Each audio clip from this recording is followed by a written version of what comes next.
Have you ever noticed how we often laugh at the very things we're most afraid to understand? I used to think faith was just an illusion, and prayer, a total wasted time. My sister was the spiritual one, the fanatic in the family, and me? I was the rational one, the skeptic, the one with both feet firmly on the ground and a smirk for anyone who believed in the unseen. But everything changed the day she died right in front of us and came back minutes later saying she had seen Jesus.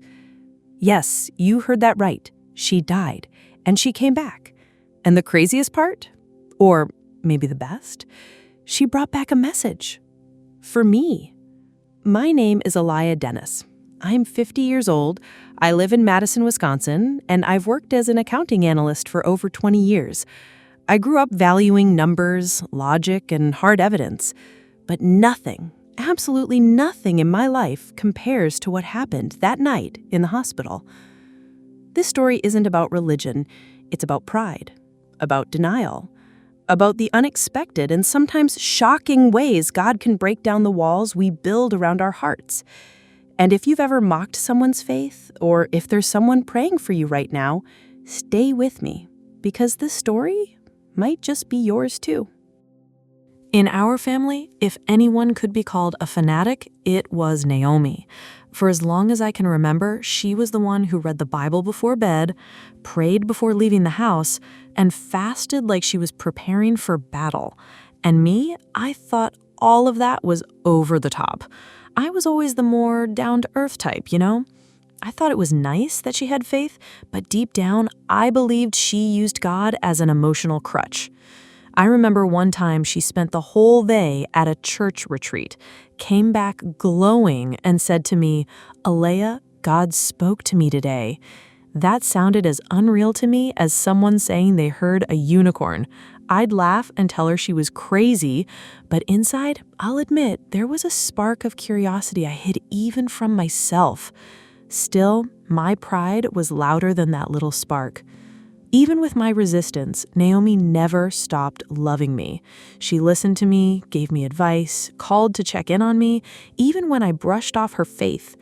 I think that's the first sign of real faith. It doesn't force itself, it just stays.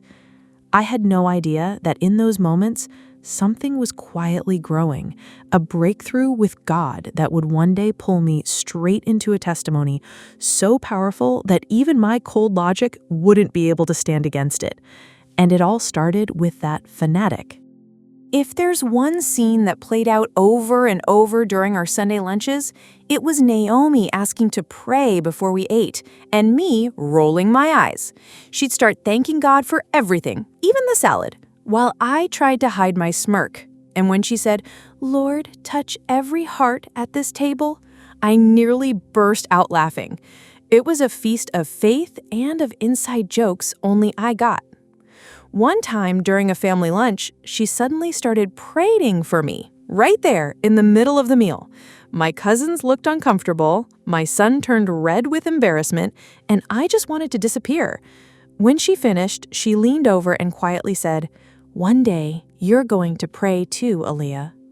I didn't answer, but in my head I thought, yeah, when pigs fly. But now looking back, I realize that prayer wasn't just a habit. It was a prophecy. The crazy thing is, those moments I used to think were ridiculous became part of my testimony. Because God has this subtle sense of humor. He plants seeds in the places you'd least expect. And what I once thought was a joke was actually the beginning of my breakthrough. When you realize the faith you mocked was the very bridge that would one day save you, life changes color. But of course, back then, I had no idea what was coming. Despite our differences, Naomi and I were always close. Sisters who laughed together, shared secrets, and even swapped family recipes. But when it came to God, it was like we lived on different planets. She talked about miracles, and I answered with statistics. She quoted Bible verses, and I countered with self-help lines. It was almost like a spiritual tug of war. The truth is, I avoided any deep conversation about faith. When she tried to share a testimony with me, I'd change the subject. And every time she said she was praying for me, I'd reply, "Don't waste your time on that." Harsh, I know. But when you've been through a lot in life, you learn to protect yourself with sarcasm. I protected myself with doubt, while she anchored herself in faith. Even so, she never stopped. Our house might have been divided in belief, but never in love, and that still amazes me to this day. How can someone hold on to that kind of hope without seeing any results? It was as if she knew that one day God would reach me. And deep down, no matter how much I resisted, I could feel that something greater connected us, something I couldn't explain yet. Pain has a strange way of shaping us. When we lost our parents, Naomi clung to God even more, as if faith were a blanket against the cold of grief. I, on the other hand, hardened. I started doubting everything, including any kind of hope. To me, it was proof that prayer didn't work. If God existed, he was silent. I remember at our mother's funeral, Naomi held my hand and said, "We're going to get through this, Alayah. God is our refuge." And I thought, if God were a refuge, we wouldn't be here right now. While she found comfort in the spiritual, I sank deeper into the rational. I became practical, cold, too strong to show any weakness. But that emotional armor turned into an invisible prison. For years, I avoided anything that could make me feel, including God. But Naomi was still there, steady as ever, the same loving sister, carrying a faith I still couldn't understand. Now I can see that all of it was part of my breakthrough. But back then, the only thing I knew how to do was survive. Naomi was persistent, but never pushy. Every Sunday, like clockwork, came the same question. "Alayah, want to come to church with me today?" And every Sunday, like a well-programmed machine, I said no. Sometimes with a smile, other times with a joke. One day she showed up at my door with a carrot cake and a church flyer folded inside a napkin. "You don't have to go, just read it later," she said. I never read it. I threw it away the same day, because I knew that if I were, maybe God would start confronting me. And I didn't want confrontation. I wanted control. And faith, to me, was the same thing as losing control.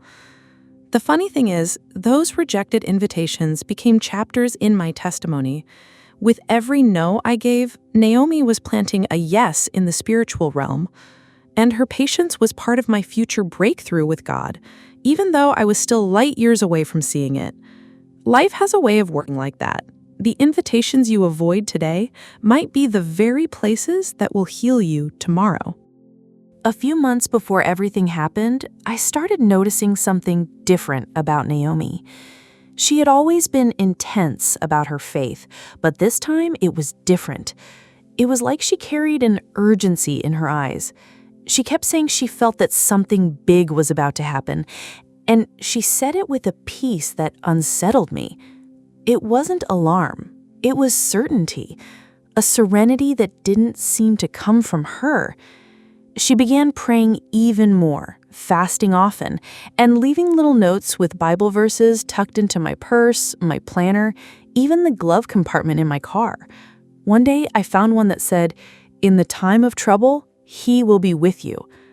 I threw it away, but it kept echoing inside me, like a song you pretend not to like, but still sing silently to yourself. Now I understand that it was preparation. She was already living the beginning of my testimony before the crisis even came. It was as if she knew my breakthrough with God was on its way, and all that was left for me was to walk through the valley so I could see it. But back then, I still saw it all as just another chapter in my sister's eccentricities. I had no idea heaven was already moving on my behalf. It was just a regular Tuesday until my phone lit up with Tina's name, my friend from work. But the voice on the other end wasn't hers. It was Caleb, my son, sounding panicked, telling me that Naomi had collapsed at home and the ambulance was already on the way. My heart started racing. It felt like suddenly everything I claimed not to fear was closing in on me, pressing hard from the inside. I dropped everything and headed straight to the hospital. On the way, my mind was a whirlwind of thoughts. I remembered Naomi's words, her little notes, the strange sense she had been carrying in recent weeks. I also remembered the time she told me, "God is going to find you in a way you don't expect." Now, those words echoed uncomfortably in my soul, and for the first time, I wanted to pray, but I didn't know how. Sitting in the driver's seat, all I managed to say was, "God, if you can hear me, take care of my sister." It was simple, it was awkward, but it was real. And in that moment, something broke inside me. What I didn't know was that those words, which felt like a whisper, were already being heard in heaven as the beginning of my testimony. It was the start of my breakthrough, even though I was still on my way to the chaos. The ticking of the clock on the wall seemed louder than anything else. Every second felt like hours. I sat there with cold hands, a racing heart, and a hollow feeling I couldn't explain. The hospital was full, but around me, there was only silence. The kind of silence that screams. For the first time, I felt how small we are in the face of the unexpected. As I waited, I began to remember Naomi's prayers, all the times she prayed for me and I mocked her. Now, sitting there, I found myself wishing I could hear one of those prayers again. I wanted to hear her voice, even if it was quoting a verse I used to tune out. Pain has the power to turn mockers into seekers, and that's exactly what was starting to happen to me. It was there, on that uncomfortable bench, that my pride began to crack. Because when pain runs deep, it makes room for heaven to come in. And without realizing it, I was already living out a breakthrough with God, one that didn't come by merit, but by mercy. But what came next? No one could have imagined. Dr. Ellington walked into the room with the kind of look nobody wants to see. Even before he spoke, I knew. She suffered a cardiac arrest, and we couldn't revive her in time. It hit me like a punch out of nowhere. The floor felt like it was spinning, my legs gave way, and a sob caught in my throat. Naomi, my sister, my only sister. In that instant, everything I believed, or pretended to believe, crumbled. Where was her God now? The one she trusted so completely. It was like watching the end of a story I never wanted to read, but that held me captive in the harshest way. Dr. Ellington said they did everything they could, but her heart had stopped for minutes. She didn't make it. Those words echoed inside me, but it's strange how sometimes the period we hear isn't the period God wrote. At that moment, everything seemed lost, and without realizing it, I was about to experience the most unbelievable chapter of my testimony. Because some breakthroughs with God only begin after we've buried every hope, and that's exactly when the impossible decided to show up. I was still holding Caleb, both of us in tears, when we heard a commotion down the hallway. Nurses were running. A doctor shouted for equipment. I thought it was another emergency, until I heard someone say, "She's opened her eyes." My heart froze. "Who?" I asked. "The patient in room 3, Naomi Dennis." My world stopped. It didn't make any sense. I ran to the door, and there was Dr. Ellington, stunned, eyes wide. Naomi was awake, breathing heavily, but conscious. He kept repeating, "This isn't possible. This just doesn't happen." But it did, and I saw it. She looked at me, her eyes shining with light, and said, "Alayah, I saw Jesus." That moment was an earthquake inside me. My certainties crumbled in seconds. There's no way to explain what it's like to see someone come back from death. But in that instant, my arrogance lost its voice. What had been a joke became reverence. What had been doubt became urgency. It was the turning point in my testimony, even though I didn't fully realize it yet. Because some breakthroughs with God start with shock, and others with a miracle. In my case, it was both at once.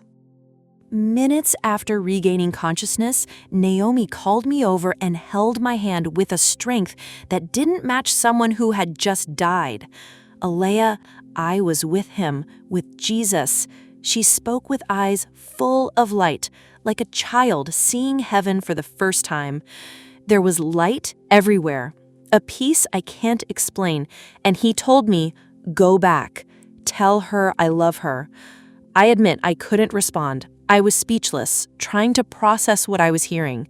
It was too much, too emotional, and above all, a complete shattering of my logic. Naomi continued, he showed me you just the way you were sitting on that hospital bench, and he said he was waiting for your yes. I just cried. It wasn't the kind of crying you can control. It was the soul crying out. That moment became the heart of my testimony, a message so direct, so personal, that there was no escaping it. I always thought if God wanted to speak to me, he'd need a megaphone, but he used my sister, bringing her back from death just to reach me. It was more than love. It was the open door to my breakthrough with God, and I was afraid to walk through it. It's strange when the ground you built your certainties on starts to crumble. I, who always had an argument for everything, was left speechless. The image of Naomi coming back to life, saying that Jesus sent her to deliver a message to me, there was no way to explain it with logic, science, or sarcasm. It was a direct hit to my pride, and it didn't stand a chance. I spent days trying to rationalize it, searching for some explanation that would free me from that bold faith confronting me. But all I found was silence. And in that silence, something new began to grow, a good kind of restlessness, like someone feeling thirsty and finally realizing they need water. My arrogance was making way, and along with it came the first breath of humility. I still didn't know how to respond to all of it. All I knew was that I could no longer pretend nothing had happened. Naomi was alive. The impossible had happened right before my eyes. And no matter how much I tried to run, God had reached me with both strength and tenderness. That night at home, the silence felt alive. Caleb was already asleep, the house was dark, and I sat on the edge of the bed with my head full of thoughts. I didn't turn on the TV, didn't touch my phone. I just sat there, thinking. For the first time in years, my mind wasn't occupied with work or bills, but with a question that made me restless. What if she's been right all along? I replayed every detail, the way Naomi came back to life, the words she said, the peace she carried. It was all so real. And even though I didn't want to admit it, something inside me wanted to know this Jesus she kept talking about. But how? I didn't know how to pray. I didn't know where to start.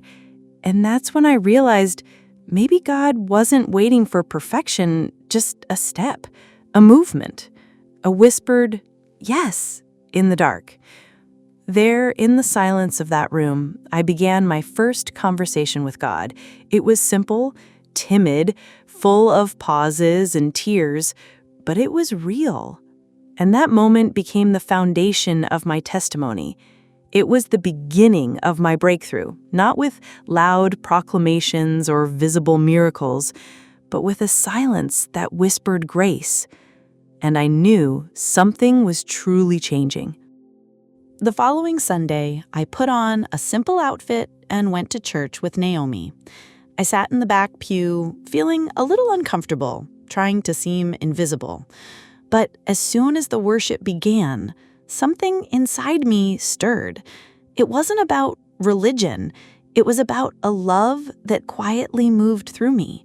And when the pastor started preaching, it felt as if every word was written just for me. He spoke about hardened hearts, about people who had drifted away from God because of pain. And there, in the middle of those words, I saw myself. It was as if God was answering that whispered conversation I had with him in my room. Tears streamed down my face, without me even noticing, and Naomi just held my hand, like she already knew this day would come. In that moment, I began to understand what it meant to have a testimony. It wasn't about knowing everything, but about recognizing that God still calls us, even when we run from him. It was there, in that simple service, that I took the second step in my breakthrough. And I had no idea how many more steps were still ahead. That same night, I went to Naomi's house. She was sitting on the porch, as if she had been waiting for me. I sat beside her, took a deep breath, and began to speak.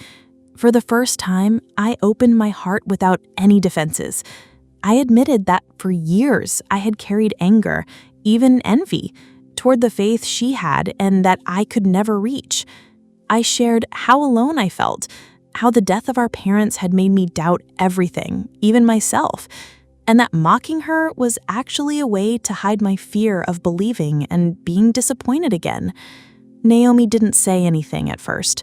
She just cried with me, and in that silence, there was more healing than in 1,000 words. She hugged me and said, "God has already forgiven you, Alayah, and so have I." In that moment, my testimony began to take shape, not as something pretty to tell, but as something real. One step at a time, I was living my breakthrough with God, and now there was no turning back. That week, something new was born inside me.